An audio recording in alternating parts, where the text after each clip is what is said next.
नमस्कार आप सभी को। मैं डिवाइन वर्षा। जैसा कि 14 फेब को आ रहा है वैलेंटाइन, और हमारे जो युवा हैं वो बहुत एक्साइटेड होते हैं, वैलेंटाइन वीक मनाते हैं और वैलेंटाइन मनाते हैं।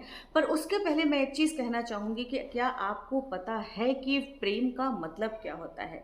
वैलेंटाइन को तो बिल्कुल अलग कर दीजिए, और सबसे पहली चीज़ आप इस चीज़ को समझिए कि कुछ लोग इसके समर्थन में होते हैं, कुछ लोग इसके विरोध में होते हैं। पर वैलेंटाइन को अलग करने के साथ साथ आपको समझना है कि प्रेम की परिभाषा क्या होती है। ये सोशल मीडिया का ज़माना है, जब आप किसी नए नए रिलेशनशिप में आते हैं तो आपको सब कुछ बहुत अच्छा लगता है, आप अपने पार्टनर के साथ बहुत लॉयल होते हैं। लेकिन जैसे जैसे आपका रिलेशन पुराना होने लगता है, आपके अंदर एक इरिटेशन आने लगती है। वो इरिटेशन क्यों आती है? क्या आपको पता है कि ये इरिटेशन क्यों आती है? जी हाँ, वो इरिटेशन इसलिए आती है क्योंकि आपके पास जब सोशल मीडिया के प्लेटफॉर्म पे नए नए ऑप्शंस आने शुरू हो जाते हैं, नए नए ऑप्शन मिलने लगते हैं, उसके साथ साथ आपको अट्रैक्शन होने लगता है, तो आप अपने पुराने रिश्ते में बोर होने लगते हैं और आपके अंदर एक इरिटेशन की स्थिति पैदा हो जाती है। पर अगर आपको प्रेम की परिभाषा समझना है, वास्तविक प्रेम को समझना है, तो आप कभी हिंदी साहित्य को उठा करके पढ़िएगा।